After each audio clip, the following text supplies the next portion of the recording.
Why did they name it War One? What happened in War One? And how did we get to War Two? Well, it's all in the name. At the start of the 20th century, the world was a powder keg just waiting to explode. There were all these competing empires, each flexing their militaries and looking to expand. But they all came from different political and economic systems. You had the British and French empires, who were running on fumes, trying to hold on to their power. Then you had the Germans and Japanese, who were rising industrial powers, looking to expand.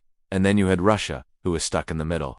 Now, these guys all met up at a conference in the late 1800s to try and figure out how to peacefully divvy up the world. But it didn't really work. The only thing they could agree on was that the Chinese were kind of in the way. So they carved up chunks of China between themselves, much to the resentment of the Chinese people. Meanwhile, the Russians were having problems of their own.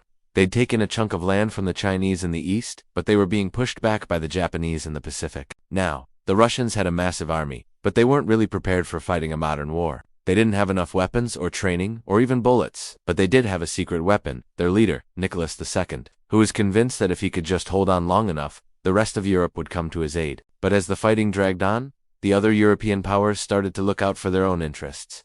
The French were more interested in getting their guy in power in Germany than helping out the Russians. And the Germans were just minding their own business trying to get a piece of that Chinese pie. And so the Russians were left to fend for themselves. After 2 years of fighting, they lost, and they lost big. It was the biggest military defeat in Russian history. But it wasn't over yet. Not by a long shot. In fact, this is where the story of World War I really begins. The fighting between the Russians and the Japanese may have ended, but the underlying causes of the war remained. There was still all that tension between the empires, all that resentment over the carving up of China, and all those unanswered questions about who was really in charge. And so in the years leading up to World War I, Europe became a powder keg just waiting to explode. All it took was one small spark to get things going. And when that spark happened, it's gonna take us through a whole other world to get there. Hey, I'm the host.